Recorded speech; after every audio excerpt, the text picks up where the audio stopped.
Good morning. I've been looking at the books in my library, and as an educator, I am concerned. During the first few months of life, our brains wire to the sounds of the language around us. If the only language we hear is English, we will have to work very hard as adults to develop the ability to hear the sounds of French or Greek. Similarly, if we raise children only on the shallowest of books and the simplest of language structures, we set them up for very hard work in the future to learn the foreign language of complexity and nuance. It is a wonderful thing for each generation to have their own Hardy Boys or Harry Potter, but we must not neglect to also introduce these readers to the rich history and beautiful melody of the great books.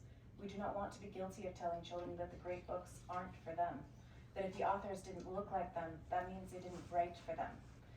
Yet somehow this is exactly what I see in the children's section of my local library. Sprinkled among the bright modern books, there are a tiny handful of books labeled classic. One of these classics is a 2009 book written in the tradition of the 1924 classic Winnie the Pooh. The rest were almost entirely children's versions of classics, and in this case, children's version means entirely rewritten and drained of all nuance and life. You can't handle the great books, or they aren't worth reading anyway, is not the message we should be sending children. Depriving children in their formative years of books with depth of characterization, nuance of plot, and complexity of language does not prepare them to tackle those books later.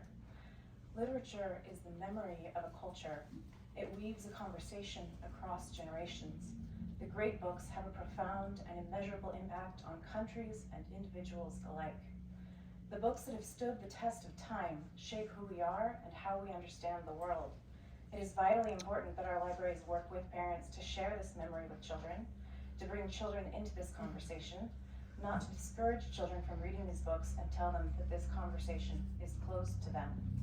I teach language, and I have taught to all age levels, preschool through adult.